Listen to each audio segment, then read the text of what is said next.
진성준 의원입니다. 질문하겠습니다.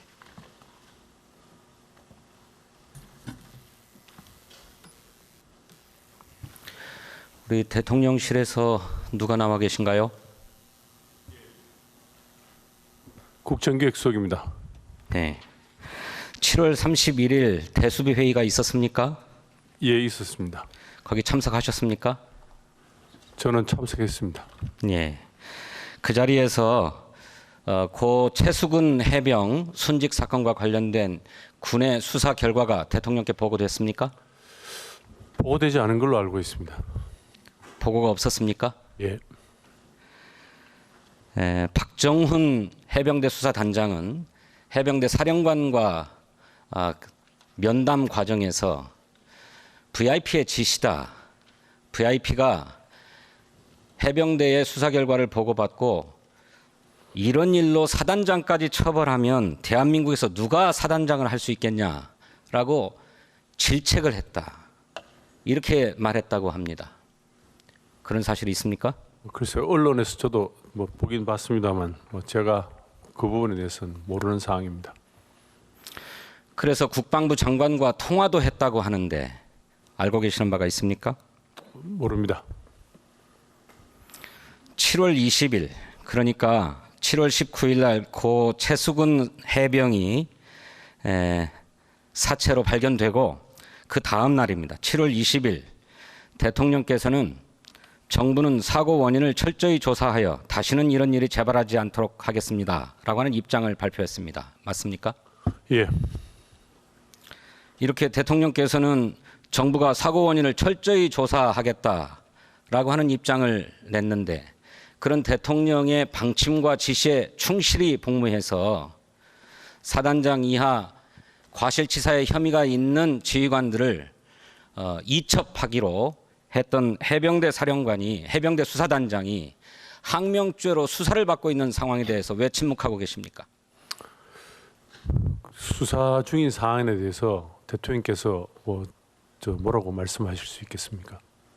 그러면 일반적으로는 지휘를 하셨습니까?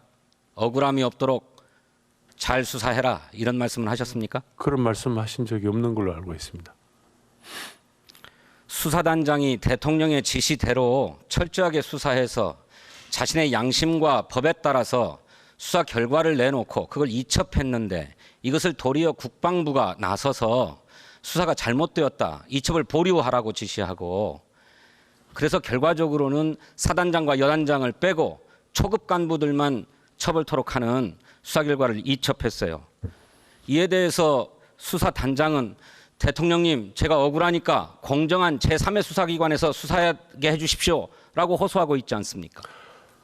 그런데 왜 대통령께서 어머니께서 알고 계시는 것처럼 그 부분에 대해서는 군 수사심의위원회도 열렸고 여러 가지 경로로 지금 공정하게 수사하고 있는 걸로 알고 있습니다.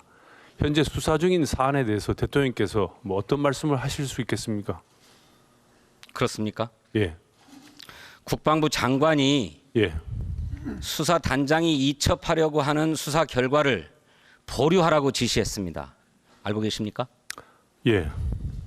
국방부 장관의 이첩 보류 지시는 합법적인 것입니까? 저는 합법적이라고 생각을 합니다. 왜 합법적이라고 생각하십니까? 글쎄 그걸 제가 지금 답변 드려야 될지는 모르겠지만 국방부 장관께서 충분히 그럴 만한 권한이 있다고 저는 생각을 합니다. 그렇습니까? 예. 군사법원법 제228조에 의하면 재판권이 군사법원에 있지 아니한 범죄를 인지한 경우 그 사건을 대검이나 공수처, 경찰청에 이첩하여야 한다고 명확하게 규정되어 있습니다. 거기에 국방부 장관이 이첩을 하지 말라거나 보류하라거나 어떻게 하라고 하는 권한이 규정되어 있지 않습니다. 그런데 어떻게 그게 국방부 장관의 권한이라고 말씀하십니까? 그게 제가 답변 드릴 사항은 아닙니다만 의원님께서 질의하신 바로 그 부분에 대해서 군수사심의위원회가 열렸고 군수사심의위원회에서 별다른 특별한 결론을 내리지 않았습니다. 또 그 부분에 대해서 포괄적으로 지금 수사를 하고 있는 상황이기 때문에 국방부 장관이 그런 권한을 가지고 있는지 그런 부분들도 다 같이 볼 거라고 생각을 합니다. 수사가 적절하지 않다. 수사를 중지해야 된다라고 하는 의견이 다수 의견이었지요. 숫자는 제가 조금 많은 걸로 기억을 합니다. 541로 기억을 하는데 그렇다고 해서 그게 결론이 그렇게 나지는 않은 걸로 알고 있습니다. 과반이 넘지 않아서 아마 그렇게 특별한 의견을 내지 않은 걸로 알고 있습니다. 국방부 차관 나와 계시죠? 있습니다. 국방부 장관이 해병대 사령관 또 부사령관 등에게 수사 결과 이첩을 보류하라고 여러 차례 지시를 했습니다. 맞습니까? 예, 맞습니다. 그것은 국방부 장관의 권한 내의 일입니까? 예, 권한 내일입니다. 제가 첨언으로 설명드리면 군사경찰 직무 수행에 관한 법률에 있어서 국방부 장관은 해당 사령관을 통해서 지휘 감독할 수 있는 권한이 있습니다. 그래서 어떠한 수사 내용에서 특정인을 넣어라 빼어라 할 수 있는 구체적인 이행 권한은 없지만 어떤 사안에 대해서 법리 검토가 필요하기 때문에 이첩을 보류하라 정도의 권한은 있는 것으로 법무관리관이나 관련 전문가들이 해석하고 있습니다. 직권 남용의 소지가 있다라고 하는 법무 검토에 대해서는 검토한 바가 없습니까?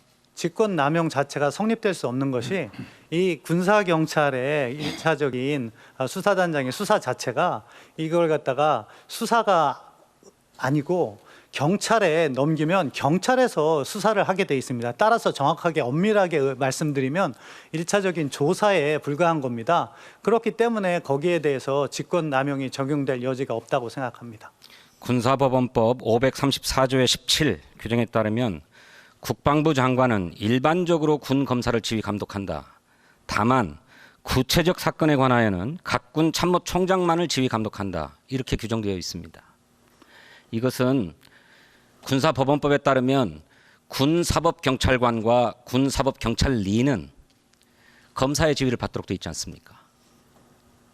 그렇죠. 그런데 이 사건은요, 어떻게 보면은 그 사망 사건에 대해서는 범죄의 원인이 된 행동을 이렇게 파악했을 때 경찰로 이첩되도록 군사법원법이 작년 7월 1일 날 개정이 됐기 때문에 그것에 따라서 이루어진 겁니다. 그리고 그것과 관련된 지휘 감독 권한은 장관이 해병대 사령관을 통해서 행사할 수 있는 것으로 알고 있습니다. 아니 그게 해병대 사령관에 대해서 지휘할 수 있다고 자꾸 말씀을 하시는데 그렇지 않습니다.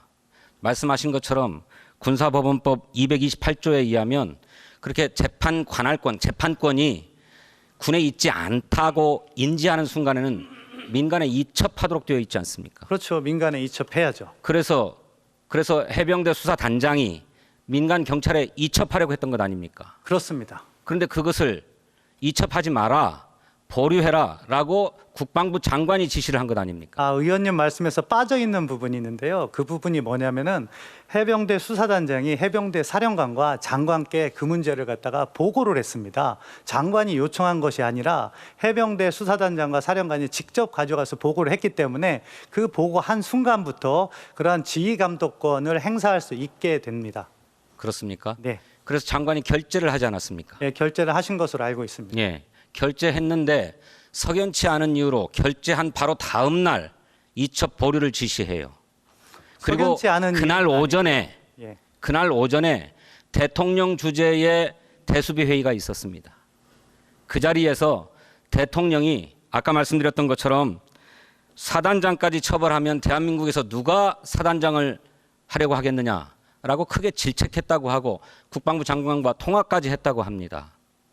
이제 두 가지 그래서 질문을 나눠서 국방부 장관과 통화했습니까? 네, 말씀드리겠습니다. 두 가지 질문을 지금 저한테 주시는 거예요. 결재 여부와 그리고 그 해병대 수사단장의 일방적인 주장을 말씀하고 계십니다. 먼저 해병대 수사단장의 일방적인 주장은 그 이야기를 해병대 사령관으로부터 들었다고 주장하고 있는데 해병대 사령관은 그 사실이 아니라고 이미 이야기를 했습니다. 따라서 이것은 증거로서 가치가 없는 행위고 장관께서 결재를 하신 것은 장관님도 인정하고 계십니다. 하지만 그 다음 날 참모들의 조언이라든가 여러 가지를 고려한 결과 이것이 법리적으로 무리한 것일 수 있다는 취지에서 그것을 갖다가 이첩 보류를 결정하셨고 법무관리관의 전문적인 조언까지 들어서 부사령관까지 불러서 전달을 한 것이기 때문에 이첩 보류 여부는 정당하다고 보고 있습니다. 그래서 국방부 장관이 대통령과 통화를 했습니까? 통화하지 않은 것으로 알고 있습니다. 어떻게 합니까 그 사실? 제가 장관께 여쭤봤습니다. 어떻게 물어보셨습니까? 장관님 또 뭐 누구하고 통화하신 적 있습니까? 그러니까 통화한 적 없다고 하셨습니다. 그걸 언제 물어보셨습니까? 오늘 아침에 물어봤습니다. 그렇습니까? 네. 장관은 해병대 수사단장으로부터 문제의 수사 결과를 보고받고 법무관리관 등에게 법률 검토를 지시하셨습니까? 네.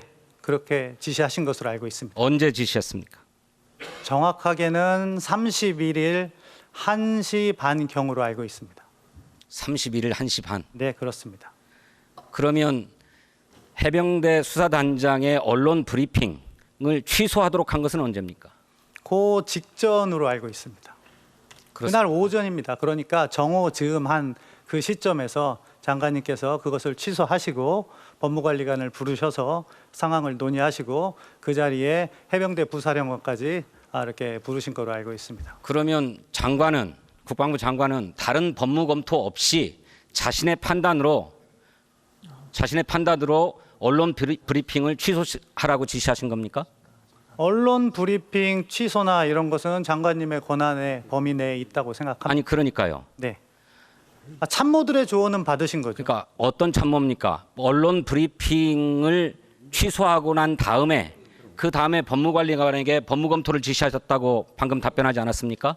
예. 그런데 그것이 최초의 지시가 아니고 또 다른 누구로부터 그런 보고를 받았다는 말씀입니까? 어떤 보고를 말씀하시는 그러니까 장관이 예. 어제 결재한 수사 결과가 잘못되었구나, 좀 문제가 있구나라고 하는 결심을 하게 만든 보고는 누가 했습니까? 장관님께서 생각을 하셨고 그리고 정책실장이나 대변인과 상의를 하신 것으로 알고 있습니다. 정책실장과 대변인이 법률 전문가입니까?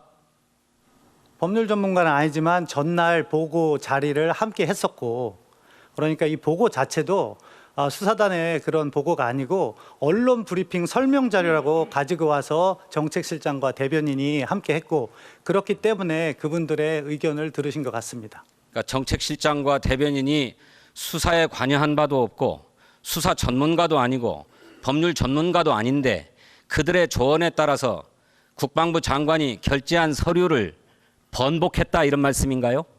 국방부 장관 스스로 판단하신 부분도 있지 않겠습니까? 국방부 장관은 어떻게 판단했습니까? 그건 제가 뭐 여기서 국방부 장관이 해병대 수사단장에게 수사 결과를 보고하라고 얘기한 것도 아니고 또 수사단장이 올라와서 보고한 것도 수사 결과를 보고한 게 아니라 언론 브리핑 자료를 보고했다면서요. 그래서 사건의 실체적 진실을 잘 알지 못하는 국방부 장관이 어떤 근거로 수사가 문제가 있다라고 판단했냐 이걸 묻는 겁니다. 장관님 스스로의 판단에 따랐을 것으로 보여지고 제가 장관님의 생각을 추정할 수 없지만 그 자리에서 함께 수색작전, 물에 들어갔던 하사, 상사 이런 사람들까지 줄줄이 다 포함한 것이 과연 맞는가 하는 생각은 하셨을 것으로 생각합니다. 그래서 문제라는 것입니다. 장관이 사건의 실체적 진실을 알 수 없는 위치에 있는데 사건의 실체적 진실에 접근하려고 했던 수사단장의 보고를 문제가 있다라고 정말로 석연치 않은 판단을 한 것 아닙니까? 그래서 언론 브리핑 취소를 지시하고 법무관리관에 그 후에야 법무검토를 지시한 것 아닙니까? 그렇기 때문에 우리 국민은 저를 포함해서 장관보다 윗선의 외압이 있지 않고서야 이 가능한 일인가 이렇게 합리적 의심을 하는 것입니다. 의원님의 합리적 의심이라는 것은 예, 그것에 대해서는 수사단장의 답변을 사실에 요하지 근거하지 않습니다만 않은 주장에 기반하고 네, 계십니다. 예, 뭐 알겠습니다. 전에 하나 더 확인하십시다. 국가안보실에서 해병대 수사단에게 수사 결과를 보고해달라라고 요청했다고 하는데 알고 계십니까? 알고 있습니다. 그래서 어떻게 됐습니까? 거절한 것으로 알고 있습니다. 거절했습니까? 네. 그런데 결국 언론 브리핑 자료는 국가안보실에 제출되었죠. 네, 그런 것으로 알고 있습니다. 국가안보실이 그렇게 요청해서 제출받은 게 언제입니까? 30일 날 저녁 때쯤인 거로 알고 있습니다. 그렇습니까? 네. 30일 저녁. 네. 국정기획수석께 묻겠습니다. 제가 예. 볼 때 국가안보실이 이 예. 중요한 사건의 진행 경과, 수사 진행 경과를 파악하려고 하는 것은 당연한 일처럼 보입니다. 어떻게 생각하십니까? 저도 그 부분에 대해서 말씀을 들었습니다. 뭐 행정관이 그런 요청을 했었고 또 그 수사 계획서를 받지는 못했지만 그 언론 브리핑 자료를 받았다는 얘기는 알고 있습니다. 그 정도는 당연히 파악해야 되는 걸로 생각을 합니다. 그래서 그것이 국가안보실 차장이나 국가안보실장에게까지 보고되었겠지요. 어디까지 보고된지 제가 한번 확인해 보겠습니다. 뭐 또 그렇게 받았으면 언론 브리핑 내용은 뭐 당연히 뭐 차장께는 보고되지 않았을까 생각을 합니다. 이 사건과 관련해서 그래서 우리 국민이 큰 의혹을 품고 있습니다. 외압에 굴하지 않고 법과 양심에 따라서 철저하게 수사했다고 하는 수사단장이 법에 따라서 수사 결과를 경찰에 이첩한 문제를 놓고 항명죄로 의율하겠다고 하는 것에 대해서 도무지 납득할 수가 없습니다. 의원님, 제가 그리고 그렇게 해서 결국 국방부 조사본부로 이 사건을 가져와 가지고 사단장과 여단장은 다 빼버리고 초급 간부 대대장 두 사람만을 과실치사의 책임을 물어서 이첩했다고 하는 것, 이것이 국방부 장관 이상의 높은 사람의 압력이 아니고서야 어떻게 가능한 일인가, 이렇게 의심을 품고 있는 것입니다. 그래서 이 문제와 관련해서는 국회에서 국정조사도 해야 될 것이고 또 필요하다면 특별검사를 도입해서 수사를 해서 그 진상을 명확하게 밝혀야 된다고 생각합니다. 의원님 말씀드려도 되겠습니까? 차관께 다시 다른 문제 묻겠습니다. 그 말씀에 대한 답변을 육사가 교정에 세워져 있는 독립투사 5인의 흉상을 철거하겠다는 계획을 가졌습니다. 맞습니까? 예, 뭐 그러한 검토를 하고 있는 것으로는 알고 있습니다. 검토입니까? 방침입니까? 나름대로 검토를 했고 그렇지만 최종 의사결정은 아직 아닌 것으로 알고 있습니다. 그래요. 최근에 보도에 따르면 어찌 독립투사들을 육사 교정에서 철거하는가라고 하는 비판 여론이 있자 다른 내부는 놔두고 홍범도 장군의 흉상만 철거하기로 했다. 그런데 맞습니까? 저는 그것은 실체적 진실과는 거리가 있다고 생각합니다. 실체적 진실은 뭡니까? 앞서 총리님께서 말씀하신 대로 이 문제의 발단은 그러니까 2018년에 남북 정상회담이 추진되는 과정에서 갑작스럽게 그런 얘기는 일일이 다 얘기하실 필요 없고 실체적 진실이 뭐예요? 실체적 진실은 그런 문제가 당시에 있었고 그렇기 때문에 육사를 졸업하신 분들이 신정부 출범과 함께 그 문제를 제기했고 작년 국정감사에서 문제가 제기됐기 때문에 육사가 이것을 검토하기 시작한 겁니다. 그게 실체적 진실이고요. 그래서 지금 어떻게 되고 있냐 이 말씀을 묻는 거예요. 그것을 다섯 분을 다 철거하려고 하다가 홍범도 장군만 철거하려고 방침을 정했냐 이걸 묻는 겁니다. 그러니까 5분을 다 철거하려 했던 것이 없는 것이고요. 그렇게 얘기하지 않았습니까? 누가 그렇게 얘기를 합니까? 그런 것들을 제가 모두의 질문할 때 육사가 5분 독립투사 흉상을 철거할 계획을 가지고 있습니까? 이렇게 물었더니 그런 걸로 알고 있습니다. 이렇게 말씀하지 않았습니까? 그런 문제를 논의하고 있는 상황이었다는 것이고요. 그중에 5분 철거 다. 아니죠. 홍범도 장군만을 할 것인가 5분을 할 것인가 이런 것들에 대한 의사결정이 진행되는 과정이고 거기에 있어서 홍범도 장군이 이슈가 되는 것은 홍범도 장군이 훌륭하신 분이긴 하지만 공산당 가입 전력이 있어서 그 부분을 바로 육사 선배들이 지적하고 국정감사 때 질의가 된 부분이기 때문에 고민을 했던 겁니다. 그리고 그 부분은 육사의 결정에 맡겨두시는 것이 좋다고 생각합니다. 애시당초 홍범도 장군의 흉상을 육사 교정에 설치할 때 그 문제가 검토되지 않았습니까? 그 문제가 갑작스럽게 2018년에 정상회담 추진 과정에서 갑작스럽게 결정됐기 때문에 그 당시에 문제가 있었다고 알고 있습니다. 그것들을 정부가 바뀌니까 육사 졸업하신 분들께서 문제 제기를 했고 그 문제 제기에 따라서 작년 10월에 국감에서 지적이 된 사안이고 그 당시에 그러니까 충분히 검토하지 않은 채 졸속으로 결정해서 흉상을 설치했다 이런 말씀인가요? 제가 졸속이라고 표현하진 않겠지만 그런 문제 제기가 있었다는 것을 확인해 드리는 겁니다. 아니 문제 제기가 있다는 사실만을 자꾸 거론하지 마시고 그런 문제 제기 못지않게 홍범도 장군 흉상을 철거하는 것이 문제가 있다라고 하는 반론도 있지 않습니까? 그 반론은 저도 공감합니다. 그래서 차관의 답변을 제가 다시 한번 확인합니다. 예. 홍범도 장군 흉상을 설치할 때 졸속으로 결정했다. 홍범도 장군의 소련 공산당 가입 이력 같은 것들을 확인하지 않았다. 이런 말씀을 하시는 거예요? 제가 졸속이라는 말은 사용하지 않았습니다. 졸속하지 않으면 그럼 다만 어떻게? 그때 성급하게 결정했습니까? 예, 성급하다는 표현 정도는 할 수 있을 것 같습니다. 그러한 문제 제기가 있었기 때문에 이러한 검토가 있는 것이고 그 검토의 와중에 이런 것이 보도가 알겠습니다. 됐고 그런 것으로 알고 있습니다. 총리, 저는 자유민주주의가 우월한 체제로 인정받는 것은 다양한 가치를 인정하고 다양성을 존중하기 때문이라고 생각합니다. 독립군은 독립군으로 기리고 음악가는 음악가로 기리는 것이 자유민주주의의 우월성이고 그게 자유민주주의의 본질이라고 저는 생각합니다. 그것을 우리가 포기하면 전체주의로 돌아가는 거라고 생각합니다. 어떻게 생각하세요? 저는 의원님께서 지적하신 그런 측면도 있을 수 있겠습니다만 결국 이런 경우에 그분의 흉상이 있는 장소가 과연 그 장소의 정체성과 이런 그 육사라는 그 생도 교육, 우리의 주적과 전쟁을 해야 하는 그러한 그 임무를 교육받는 그러한 장소에 적절하냐 하는 것은 논의될 수 있다 이렇게 생각합니다. 육군 사관학교의 목적은 국가 방위에 헌신할 수 있는 육군의 정예장도 육성입니다. 국가 방위입니다. 정예 장교의